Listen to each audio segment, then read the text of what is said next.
Ya. Vale. Estamos en la Asociación Caribu, la Asociación de Amigos del Pueblo Africano. Yo soy Antonio Freijo, el director de la asociación, y nuestro trabajo es esencialmente dar una protección humanitaria a las personas que llegan del África subsahariana. Entonces, desde esa perspectiva es con la que intentamos, en un primer paso, ofrecer una protección humanitaria y, en un segundo paso, facilitar la integración en nuestra sociedad. En la primera tratamos de dar cobertura a las necesidades básicas, ropa, alimentación, asistencia sanitaria, y en una segunda fase posibilitar la integración de las personas en nuestra sociedad con actividades de formación y con actividades que lleven a una integración laboral. Y eso es lo que hacemos en una serie de servicios que se realizan en la asociación y en una serie de trabajos y de actividades que están orientadas a facilitar eso, que las personas que llegan a nuestra sociedad, en la forma que llegan las personas del África subsahariana, son conocidos por todos. Normalmente el acceso a nuestro país se produce por las vías bien de Ceuta y Melilla, saltando las vallas, o bien por el mar en Canarias, en Tenerife, y esa es la vía normal. Existen otras vías, indudablemente, entre desplazamientos de otros países entrando por otros países de Europa y de que pues viene a recalar a España por una serie de posibilidades que le pueda ofrecer a nuestro país, y ese es el trabajo que realizamos. Bueno, como sabes, Antonio, nuestra labor aquí es indagar sobre las distintas opiniones que se puedan vertir desde colectivos como este, que es participativo, que es una asociación que entiendo que cumple una labor social, sobre la política. Y en relación con lo que dices, nos gustaría preguntarte si la Asociación Caribú de alguna manera cubre una necesidad que las instituciones no tienen bien cubierta. ¿Atiende la política al colectivo de los inmigrantes? Bueno, el nacimiento de la Asociación Caribu precisamente se produce por eso, por una falta de sensibilidad y de recursos hacia una población determinada. La Asociación Caribu se funda como tal en el año 90, producto de una situación, por una parte, de inicio de una llegada de personas del África subsahariana a nuestro país, y por otra parte se produce una desprotección total y un desconocimiento total de los trabajos sociales y los servicios sociales de nuestro país. En esa época, en torno a los años 90, finales de los 80, España aún estaba metida en lo que era el tema de la ayuda y los programas de la emigración española. Es decir, la perspectiva de la inmigración estaba puesta en los españoles que estaban fuera.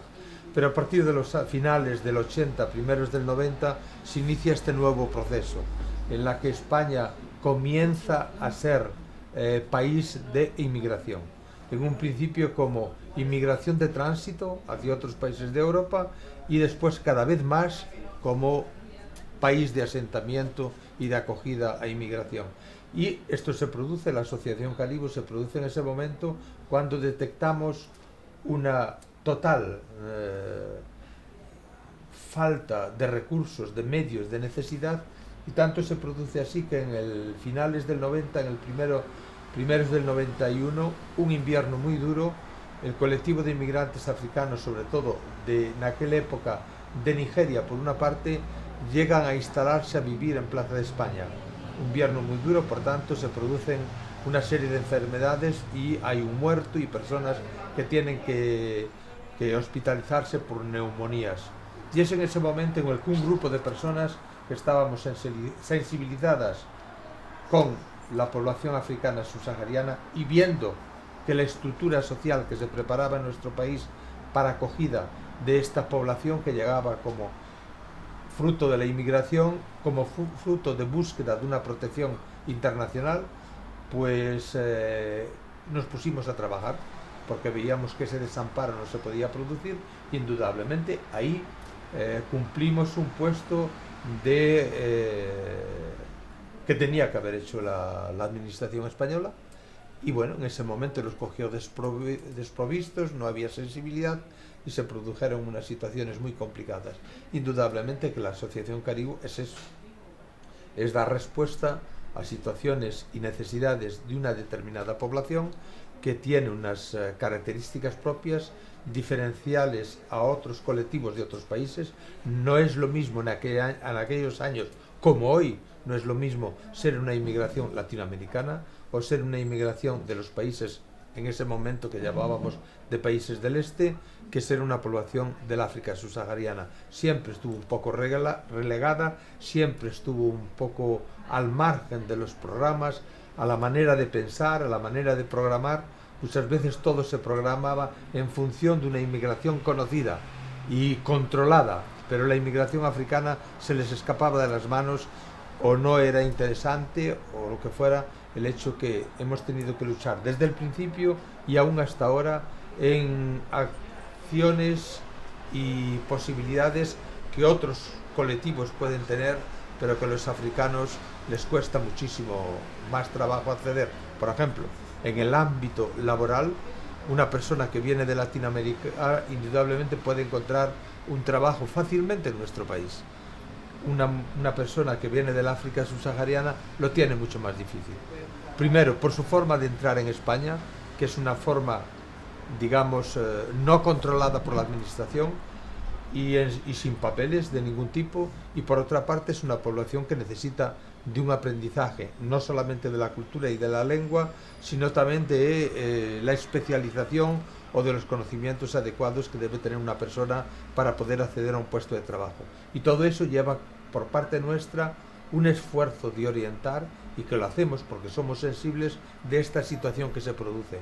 Pero muchas veces las leyes no tienen en cuenta esta situación. Por ejemplo, ha habido posibilidades de regularización para la población inmigrante, pero todas estas posibilidades de campañas de regularización siempre han tenido un pero, y era el pero de que los inmigrantes africanos subsaharianos quedaban fuera de la regularización, porque estas regularizaciones se programaban teniendo en cuenta poblaciones determinadas, como puede ser Latinoamérica o como puede ser los países del este. Era muy fácil poner como condiciones: condición necesaria, entregar un pasaporte; condición necesaria, estar empadronado. Pero claro, la población de la inmigración africana, esto que es tan sencillo para cualquiera, la de tener una documentación propia y la de poder empadronarse, para los inmigrantes africanos subsaharianos, esos dos requisitos son imposibles de cumplir, porque es una población que viene de países, en muchos casos, donde no existe documentación individual, y en otros casos no reunían las condiciones necesarias como para hacer algo tan fácil como es empadronarse. Ellos no pueden empadronarse. Primero, porque no tienen pasaporte, y segundo, porque no tienen una casa en donde vivir. Es decir, y esto se produce en muchísimas, esa desigualdad, ese desconocimiento, esa manera de hacer programas para la integración laboral, siempre dejan a la inmigración africana de lado. Y en otros muchos aspectos. Hablemos en el aspecto sanitario, se ha producido lo mismo. Todos los programas que se hacen, sobre todo a partir del Real Decreto del 2012, se sacan unas medidas de recorte de la asistencia sanitaria, pero en realidad quien deja al margen es la población africana subsahariana, porque no reúne ninguna de las condiciones que puedan darse para poder formar parte y tener acceso de una asistencia sanitaria por lo menos básica, y quedan marginados. Y es por eso que nosotros tenemos que hacer un servicio sanitario para dar respuesta a esta población. Lo mismo pasa en los ámbitos de formación. Es decir, hay cursos de formación profesionales, pero siempre hay condiciones, y esas condiciones que se requieren para acceder a esos cursos de formación, los africanos es muy difícil que reúnan las condiciones. Aquí hay una falta de conocimiento, o una falta de interés, o una falta de preocupación por ver qué es lo que se necesita verdaderamente para integrar una población africana subsahariana. Y esto es lo que nosotros hemos notado falta, y es esencialmente la razón de la existencia de una asociación propia para la inmigración africana. Otra de las cosas que demuestra la desigualdad es una pregunta que me hacías antes sobre el tema de las subvenciones. Indudablemente que hay subvenciones, pero cada vez más estas subvenciones que vienen tienen unos requisitos, porque esencialmente son dineros que vienen de la Unión Europea, y todos ellos son para invertir en actividades de inserción laboral, de integración laboral, de formación laboral, pero unos requisitos que, una vez más, no pueden cumplir, y por tanto no pueden acceder los africanos subsaharianos, y tenemos que buscarnos otras formas, otras maneras en que nosotros podamos reemplazar esa posibilidad que podían de acceder a cursos de formación reglados y subvencionados a cursos que nosotros hacemos sin tener esas consideraciones y esos requisitos. Es decir, nosotros, y con otros aspectos y otras organizaciones, es hacer cursos de formación para posibilitar una integración laboral que no tenga en cuenta las normas, las exigencias que se dan en el ámbito estatal o en el ámbito de la Unión Europea.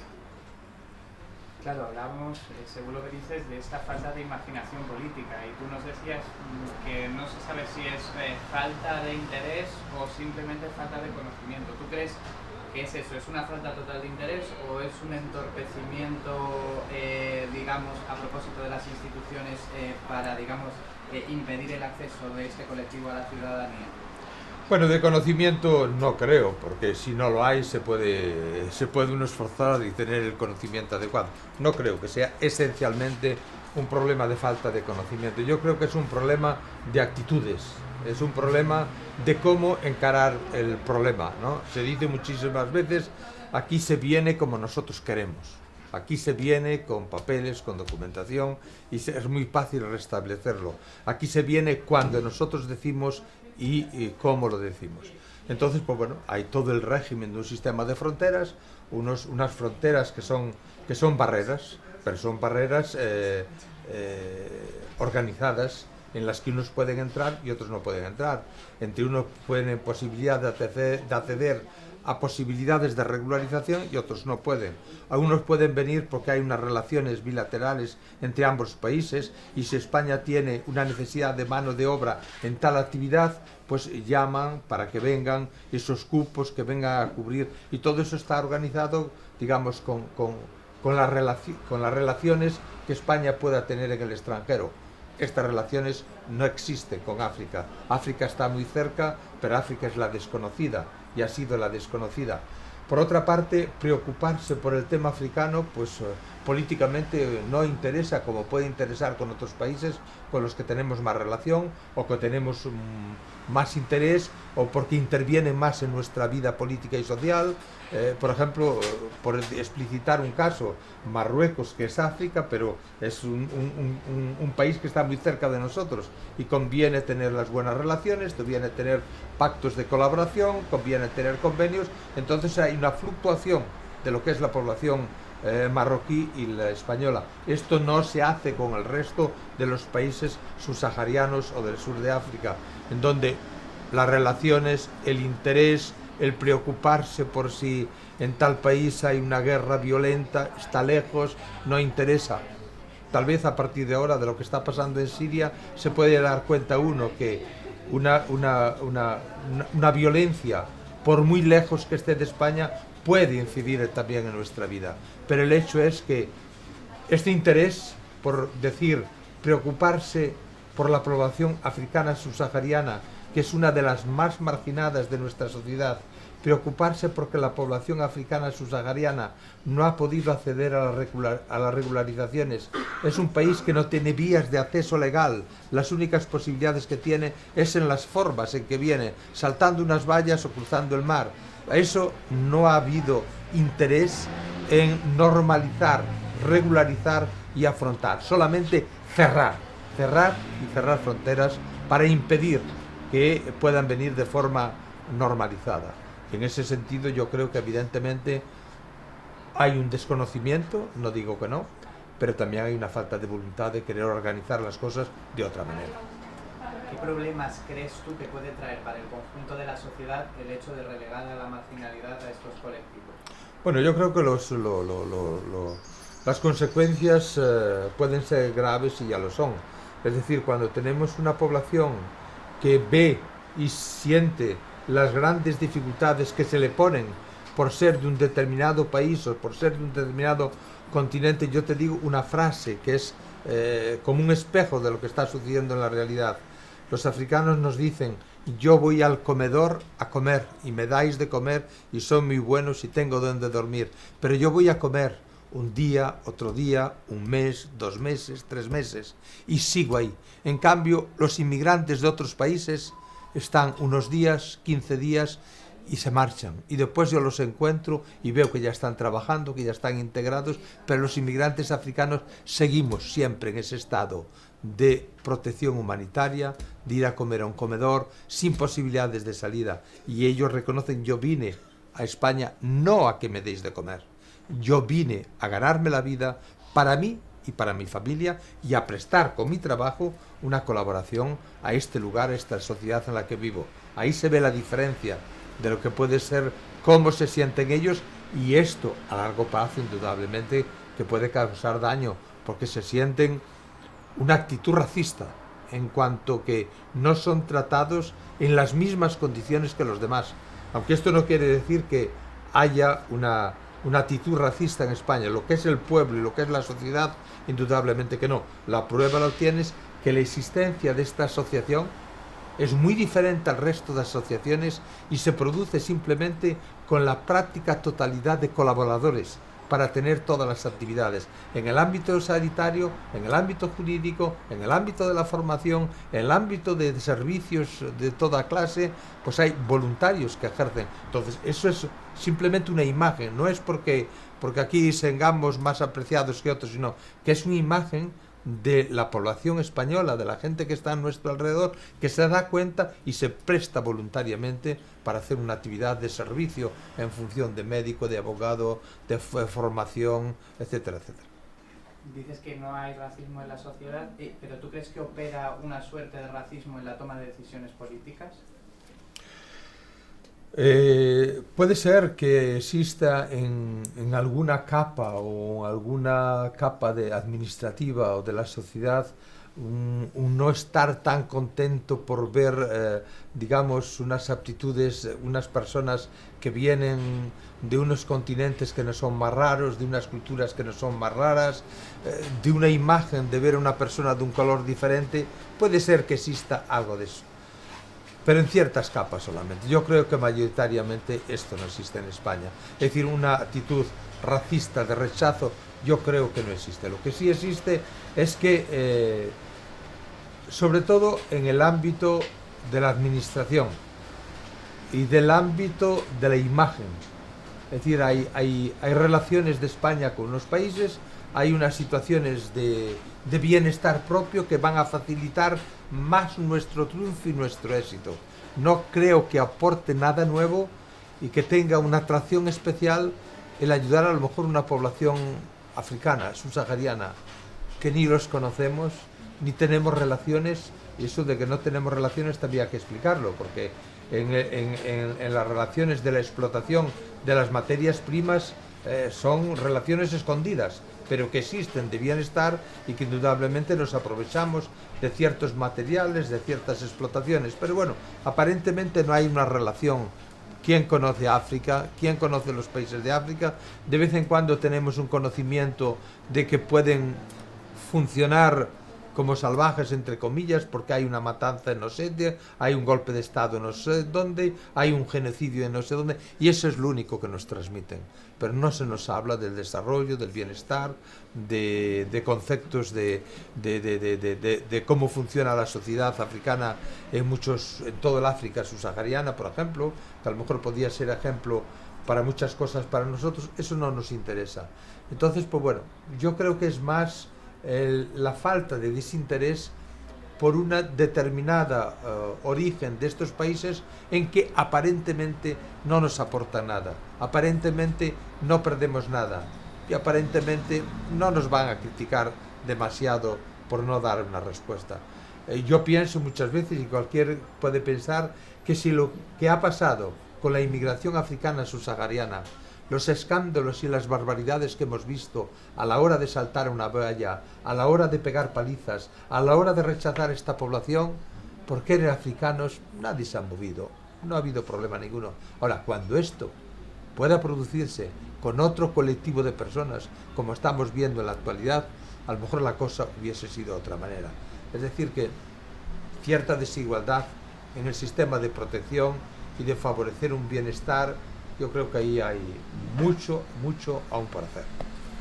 Para terminar ya, una pregunta un tanto compleja. Después de todo lo que nos has dicho, a mí me gustaría saber ¿qué opinas tú cuál debería ser en adelante el papel de la política en aras de integrar a esta población? ¿Y qué significa integración? Bueno, por una parte tenemos que pensar que la población inmigrante africana y de otros países no viene en gran parte por la situación de nuestro país. No viene en gran parte porque nosotros le podamos aportar algo. No viene en gran parte por eso que se da en decir el efecto llamada. Hay que tener en cuenta que la mayor parte de las migraciones que se producen esencialmente por los problemas en los países de origen. Y esto es algo que hay que tener en cuenta, tanto con lo que está sucediendo ahora en Siria, como lo que ha sucedido en todos estos últimos años, sobre todo desde los años 90 hasta la actualidad, en lo que ha sido la inmigración africana subsahariana. Se ha hablado muchas veces en cortar, en frenar, el famoso efecto llamada, todo eso teniendo en cuenta que pensando que nosotros somos el paraíso, y no se dan cuenta que el efecto en realidad que provoca la salida de esas, no quiero hablar de masas, porque además de esto la población africana subsahariana es la más minoritaria de las poblaciones que existe en Europa, pero sobre todo en España. En España, cuando damos estadísticas, hablamos de Nicaragua, de Argentina, de Ecuador, y hacemos las estadísticas. Cuando hablamos de África, digo, África, 50 países, un paquete, y que no es ni la tercera parte de la inmigración que existe, por ejemplo, de marroquíes en España. Si de marroquíes existe 1 millón de marroquíes, de África, 54 países, existirá la tercera parte, 250.000. Quiere decir que no es importante. Pero yo creo que es importante, lo primero, a tener en cuenta a la hora de afrontar la cuestión de la inmigración africana, primero decir, no es un problema, es una realidad. Y una realidad que no se produce por nuestro bienestar o nuestro malestar. Se produce porque en sus países de origen hay problemas. Entonces, la primera cuestión a tratar de la inmigración es la situación que se produce en sus propios países.